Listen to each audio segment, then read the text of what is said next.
ನವನಿಧಿಗಳ ಒಡೆಯನೇ ಕುಬೇರ. ಕುಬೇರನನ್ನ ಉತ್ತರ ದಿಕ್ಕಿನ ಒಡೆಯನೆಂದು ಕರೆಯಲಾಗತ್ತೆ.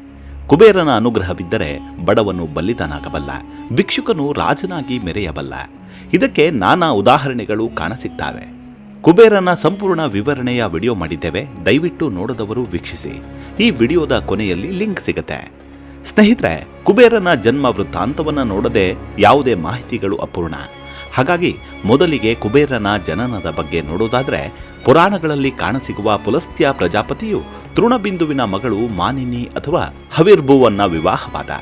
ಅವರಿಗೆ ವಿಶ್ರವಸು ಎಂಬ ಮಗ ಜನಿಸಿದ. ವಿಶ್ರವಸು ಭಾರದ್ವಾಜನ ಮಗಳು ಇಲಬಿಲ ಅಥವಾ ದೈವ ವರ್ಣಿಣಿಯನ್ನ ವಿವಾಹವಾಗ್ತಾನೆ. ಈ ದಂಪತಿಗಳಿಗೆ ಜನಿಸಿದವನೇ ಕುಬೇರ.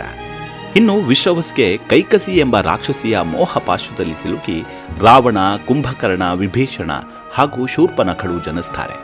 ಹೀಗೆ ಕುಬೇರ ಹಾಗೂ ರಾವಣ ಸಹೋದರರು ದಾಯಾದಿಗಳಾಗಿಯೇ ಬದುಕಬೇಕಾಗತ್ತೆ. ಅವರಲ್ಲಿ ವಿಭೀಷಣ ಧರ್ಮಿಷ್ಠನಾಗಿ ಕುಬೇರನಿಗೆ ಕೃತಜ್ಞನಾಗಿರ್ತಾನೆ. ಹೀಗೆ ಕುಬೇರನ ಅಸ್ತಿತ್ವ ಕಾಣಸಿಗತ್ತೆ. ಕುಬೇರ ಗೋಸುಂಬೆಯಾಗಿದ್ದೇಕೆ?